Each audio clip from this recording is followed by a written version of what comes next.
time here is 7:45 in the evening. So, nandito kami sa barbecue house namin para, alam nyo naman siguro na i-film namin yung UK spouse visa experience namin, and this video is just a sit-down video. So, I have my husband with me.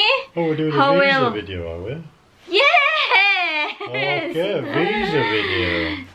So, I have my husband with me to talk Can you bring about the camera closer so you can see me better? our visa experience. So, we will Where's the camera, dear? Dia! That's it, Dia! Come on, you need to sit properly, Sir John. I'm sitting beautifully comfortably. This is the idea of having our barbecue house. End of our working day, we can just come and sit in here and relax and look out and enjoy the evening. And we're free from flies and monsters sat in here, and we have all the freedom of the fresh air. Marvellous. Right, so what we're talking about visas, what is it we're going to speak about? So, a lot of you were asking or suggesting if I could or we could make a story about our UK visa experience. So, my John is here to talk about it because he do most of it. So, here is the handsome. Handsome, right, well, right, all depends on the type of visa. I'm being attacked by a fly, and you me saying we have no flies, and then one comes to attack me. What is it? Where is it? Oh, it's just a fly. Okay. So we applied for a spouse visa because we married in the Philippines. So the only experience we can give you is on the spouse visa. Okay. So, we obviously went through all the motions of doing everything for getting married, and we got married, and at that time when we got married, didn't have a passport.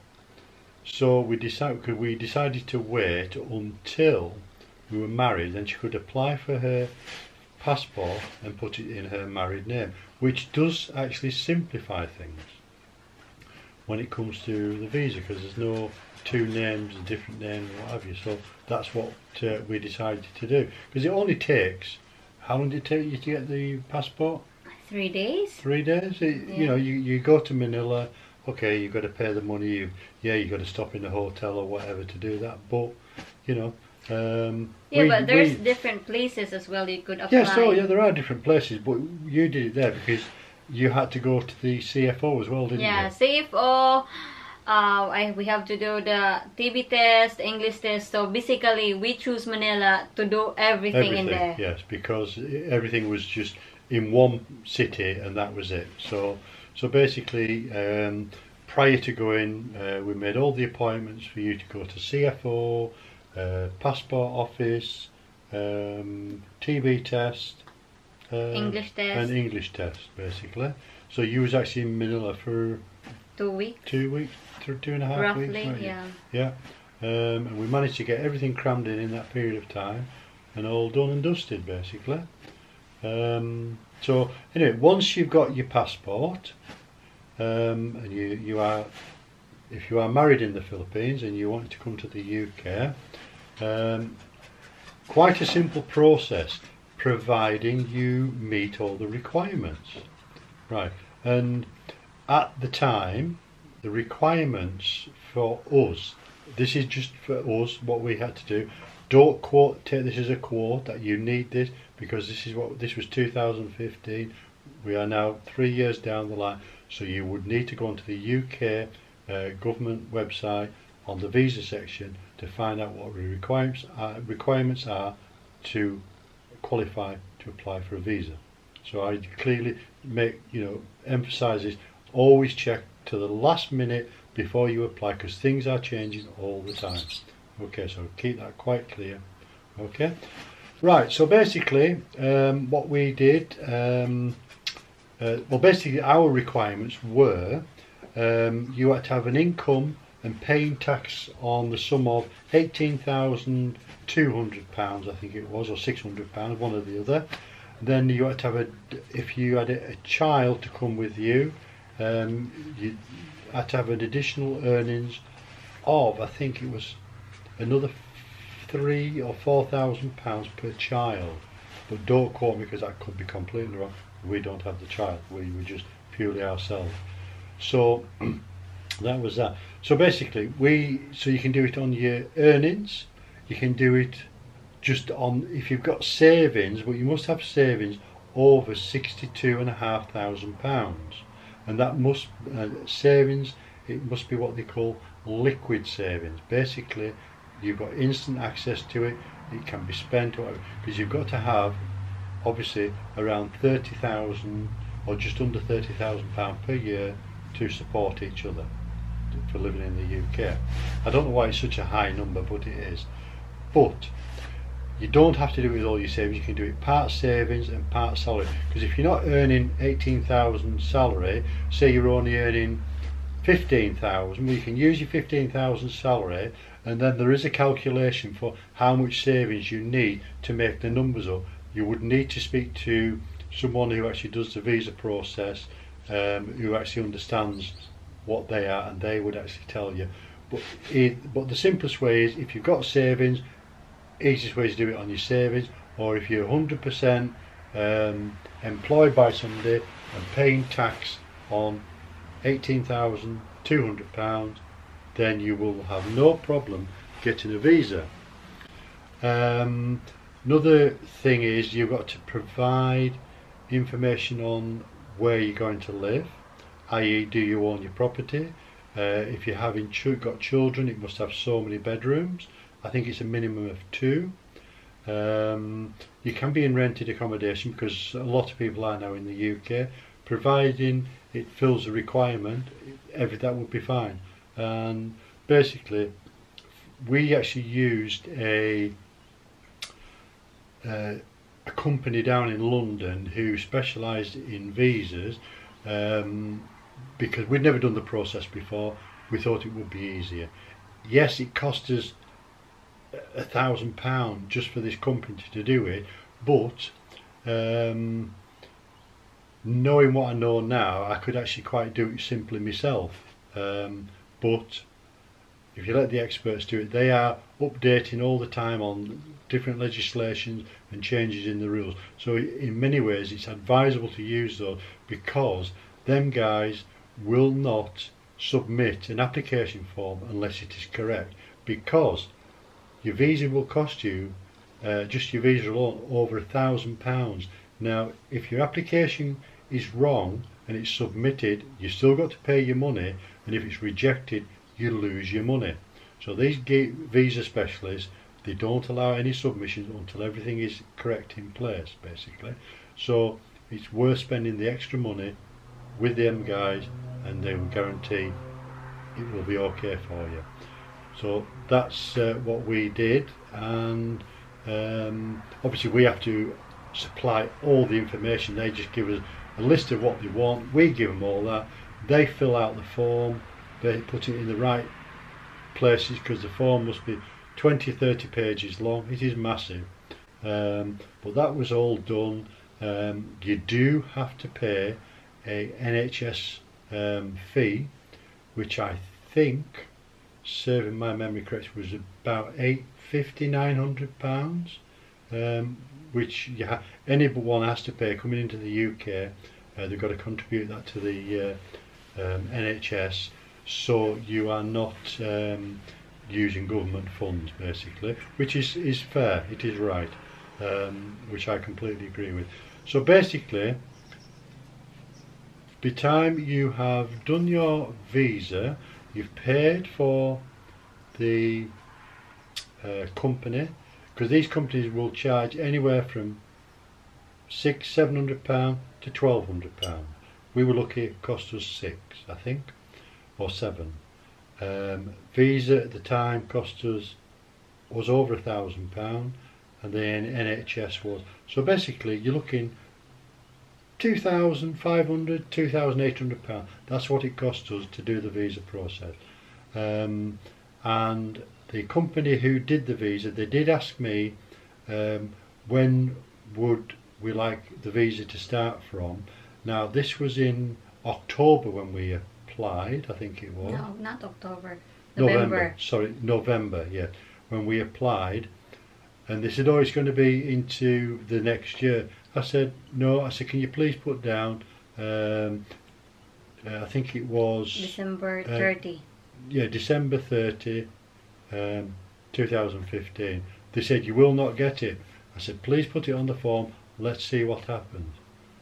Within less than, well, I think it was about 3 weeks, we received notification we had got the visa, and it was granted, and which allowed to come to the UK on New Year's Eve. Yes, I arrived here New Year's Eve. And that's exactly what we did. And all I can say is the authorities are there just to make sure everything is right. They don't try to make things difficult to stop people coming in. They just want you to, you know, fulfill their requirements, and you will be looked after. And basically from arriving here, we had 1 or 2 things to do, and for collecting a residence biometric card. Biometric card and everything, which you do through the post office. But it was all there, ready, waiting for us. Everything was just as they said it would be. It was very, very simple to do. And all I can say is, I hope if anyone out there is going to apply, take the advice, make sure you got all the requirements. If there's anything, take a lot of photos. Is a little bit unsure, yeah, about something. If it's not right, your gut feeling is telling you it's not right. So make sure everything is correct before you submit the form, and you don't lose your money. But use a proper company and you'll be fine. So, and obviously Mima had to do certain things. I'll let her speak to you now about that, what she had to do when she was in Manila. What? Well, there's your English test. Yeah. Right. Well, you need to talk about them, the English test. Well, the English test was, your minimum requirement for the English test was A1. A1, right? But if you take an A1, when you come to the UK in 2.5 years' time, you've got to redo it. But if you take a B1. Sorry, a B1, yes, you only ever have to take 1 test, which Mima has done, was B2. And the difference between the A1 and the B1 is... There's not much difference. There is 10 minutes difference in the test, isn't there? Yeah. Yes, that is all there is. 10 minutes more talking, and that is it. Yeah, okay? So it covers only yes. speaking and listening. So it's just, you can don't speak. be worried about it. And No. then I think it cost us roughly, when we take the test, it was 14,000 in that time. But, oh, peso, yes. yeah, it was, pesos. Yes. But I don't know how much is it now, because it was way back 2015. Mm-hmm. And yeah, English test is one of the requirements. And also you have to do your TB test. Right, yes. Now you've got to go to Manila to do the TB test, I think. They have in Cebu now, I think. Oh, is it? Yeah, okay. they have in Cebu right, okay. now, I think. Yeah, but you've got to do the TB test, right? Which is an X-ray. Was it X-ray you had? Yeah, just for the lungs. Yeah, X-ray for the lungs to see, make sure you're clear from TB. But that is what you have to do to get your visa. But when you come to the UK, you have to have a further TB test, which they ask you to go to the medical centre, and they actually give you a little injection of tuberculosis, just to screen to see if you've actually been vaccinated for TB, to be on the safe side. If not, they would actually give you the vaccination. But anyway, passed with flying colours, she had been vaccinated. So that was the TB side. Yeah. And now then, I know nothing about the CFO, so you need to explain. Yeah, so the CFO is, there's two types. No, there's one. No, there is a certificate and the stamp. And the stamp. No, right, no. Is that a stamp? Yeah, you're just misleading them. What? So okay. Right. You right. go then. Right. You go to the CFO and you have to do a seminar, right? And the seminar is all about what women's rights are, and I don't really know. You did tell me about. I don't really something remember. like that. Yeah, but it was a simple seminar, wasn't it? Everybody passes it. You know, it's not an issue. But you've got to show that you've attended the seminar. Yeah, that's right. why they give you a certification. Once you've done the seminar, you receive a certificate from the CFO. But once you have got your visa, on the way out, you can get it in the airport, but you must double check this one. There is a CFO office in the airport, and you need to get this, it's like a certificate which is stuck into your passport. I will put a picture on the screen. Okay, I will put a picture on the screen so you will know what we mean, because it's been a long time. I've never seen my CFO, but then that's one of the requirements. Yeah, but and then that was it. So that was the main thing, wasn't it? Was the English test, the TB test, and the CFO. That was your Manila things you had to requirements, and then obviously you did your passport at the same time, didn't you? Yes. And that was it. So the proof of relationship. Okay. Just a quick one. When you start a relationship with someone, i.e. somebody from a guy from the UK, whatever, and everything's looking good, and you think everything's going to work out, what you certainly need to do from the very first day you meet them, you need to make some kind of documentation.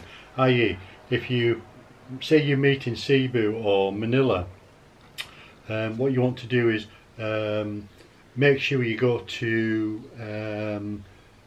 places of interest where you can actually physically take a photo, like a monument that's in the middle of Manila, or something in Cebu up on mountain top, or something in the city that everybody recognises. We actually went to Cebu. No, the island. Mactan. Mactan. You went to Mactan, and there's all the Mactan sculptures and that there, and everything we did, we documented. Hotel, all our flights, all our Skype history, and Viber. But I don't think you need quite as much on some of this stuff now. Wedding pictures. Yeah, well, obviously we did all our wedding pictures and everything, but obviously we ended up with a marriage certificate as well.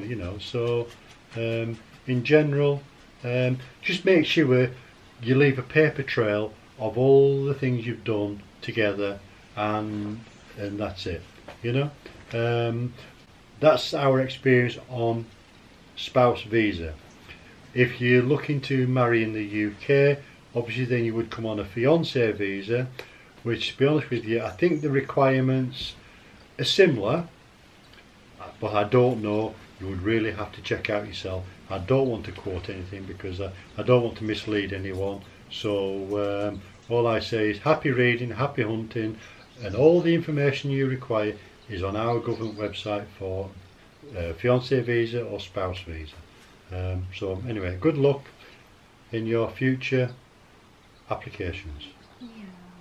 So bye. So bye for now, and I hope it has been a bit of interest. I hope I've not been too boring for you guys out there, but at the end of the day, probably been a little bit serious about it, but you need to be, because it's a thing that needs to be sort of done correctly, so you have no problem. Because we've heard of so many horror stories about people having problems getting a visa, and the only reason they have problems because they don't meet the requirements. Have the right ones. Thumbs up. Okay, bye for now. So that's it for us today, mga palangga, and I hope that you enjoyed this video, and bye.